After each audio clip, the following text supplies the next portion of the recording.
नमस्कार दोस्तों, मैं दुर्गेश कुमार एक बार फिर क्राइम वीडियो में आप लोगों का स्वागत करता हूं। 8 जून दिन शनिवार Nagda Mhow Indore passenger train Indore railway station के यार्ड में खड़ी थी। बोगियों की साफ सफाई का काम चल रहा था। इसी बीच एक जनरल बोगी में सीट के नीचे एक सफाई कर्मी की नज़र एक बोरी पर गई। बोरी संदिग्ध थी, शायद इसलिए भी क्योंकि बोरी पर खून के धब्बे और मक्खियां मौजूद थी। सफाई कर्मी ने तुरंत इसके इतला इंदौर जीआरपी को दी और पुलिस कर्मियों ने बोरी को कब्जे में लेकर जांच शुरू कर दी। लेकिन जैसा कि डर था वही हुआ था। बोरी में एक महिला की लाश के टुकड़े थे। जी हाँ, लाश के टुकड़े, और टुकड़े भी क्या थे, सिर और धड़ का हिस्सा, हाथ पांव गए। जाहिर है मामला कत्ल के वारदात के बाद जिसे भयानक तरीके से ठिकाने लगाने का एक तरीका था। पुलिस ने इस ब्लाइंड मर्डर केस की जांच शुरू कर दी।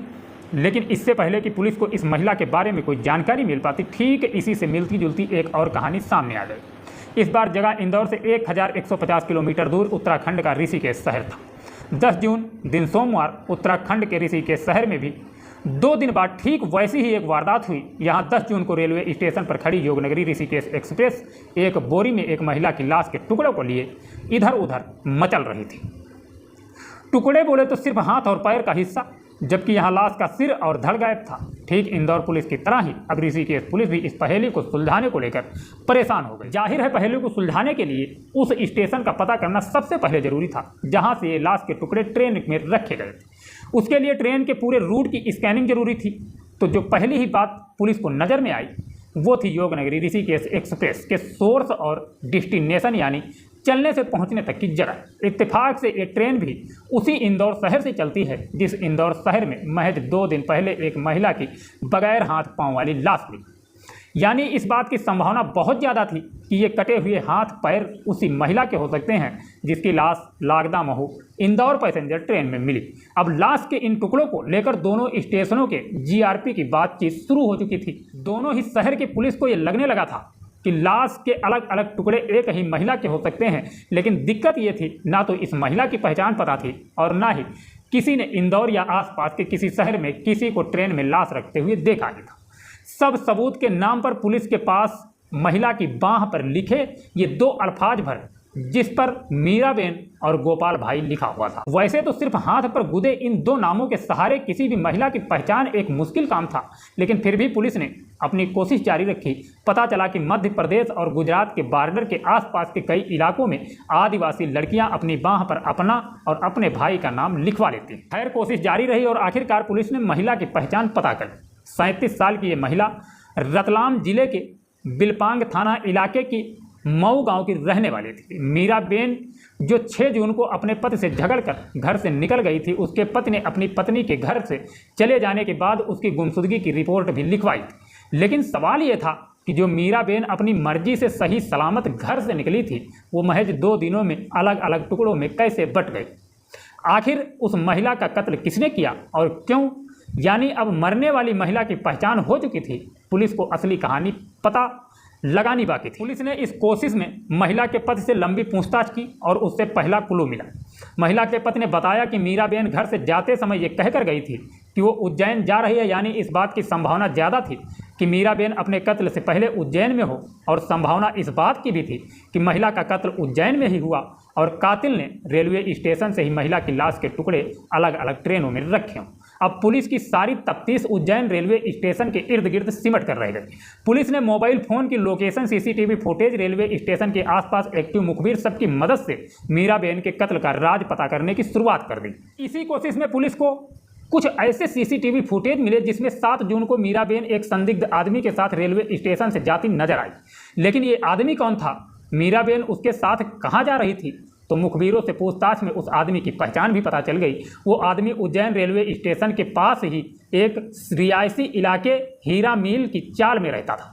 नाम था कमलेश पटेल, जो मूल रूप से उत्तर प्रदेश के रहने वाला था, लेकिन पिछले 15 सालों से वो उज्जैन में ही रहता था और कैटेगरिक ठेकेदारों के साथ काम किया करता था। कमलेश ने मीराबेन के मोबाइल में अपनी सिम भी डाली थी। पुलिस को इससे भी आरोपी के बारे में सुराग मिला। अब पुलिस ने बगैर देर किए 55 साल के कमलेश पटेल को हिरासत में लिया। लेकिन इस बात से बेखबर कि पुलिस को उसके किए गए सुराग और सबूत मिल चुके हैं। पटेल लगातार पुलिस से झूठ बोल रहा था। अब 2 बड़े सवाल थे। पहला तो यही कि अगर पटेल ने ही मीराबेन की जान ली तो क्यों ली, और दूसरा ये कि अगर पटेल ने मीराबेन का कत्ल कर अपने ही घर में उसकी लाश के टुकड़े किए तो फिर उसे ऐसा करते हुए उसके घर वालों में किसी ने तो जरूर देखा होगा। तो पुलिस को इस सवाल का भी जवाब मिला पुलिस को पता चला कि पटेल शादीशुदा है, लेकिन उसकी बीवी मूक बधिर है, यानी कि वो सुन और बोल नहीं सकती, उन्हें कोई संतान भी नहीं है। यानी यदि किसी को पटेल के कत्ल का राज पता हो सकता था तो वो उसकी मूक बधिर बीवी ही हो सकती थी। लेकिन दिक्कत ये थी कि पटेल की मूक बधिर बीवी से पुलिस पूछताछ करती तो कैसे करती। तो पुलिस ने इसका भी हल निकाला।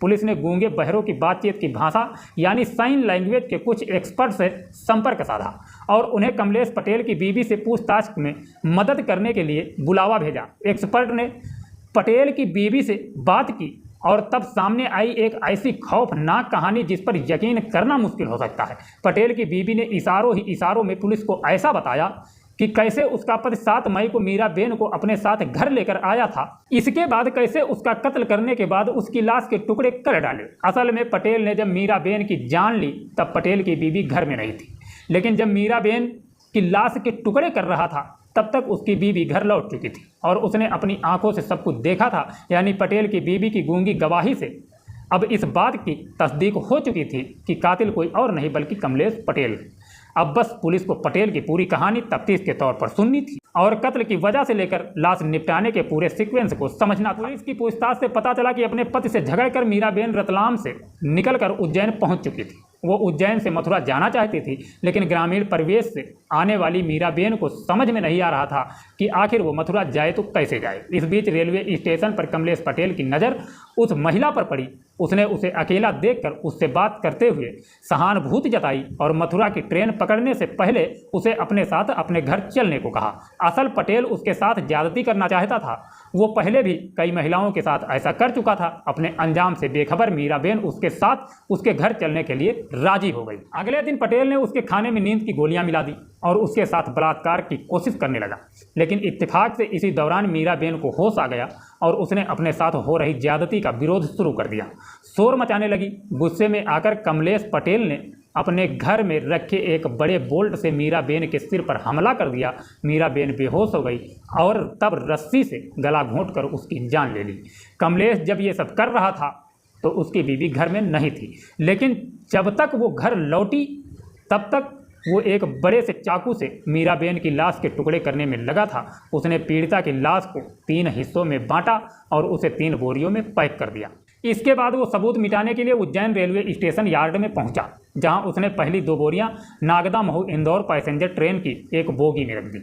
लेकिन अभी वो तीसरी बोरी रख पाता तब तक ट्रेन चल चुकी थी। तीसरी बोरी यानी हाथ और पाँव का हिस्सा उसके पास ही रह गया। कई घंटों के बाद उसे तब फिर से ट्रेन में तीसरी बोरी रखने का मौका मिला जब योग नगरी ऋषिकेश एक्सप्रेस वहां पहुंची। इस बोरी में कटे हुए हाथ पांव थे जो 2 दिन बाद ऋषिकेश रेलवे पुलिस को मिले। यानी इस हिसाब से देखा जाए तो कातिल ने लाश के टुकड़े अलग अलग ट्रेनों की बोगियों में इसलिए नहीं रखा था कि वो इस मामले की जांच को और ज़्यादा उलझा सके, लेकिन इत्तेफाक से 2 बोरियों में रखते ही पहले ट्रेन रवाना हो गई। इसके चलते उसे तीसरी बोरी एक दूसरी ट्रेन में रखनी पड़ी। बहरहाल अब पुलिस ने इस केस को सुलझा लिया है और कातिल की निशानदेही पर उसके घर से महिला के कपड़े, उसकी घड़ी, चप्पल, मोबाइल की बैटरी जैसी चीज़ें बरामद कर ली।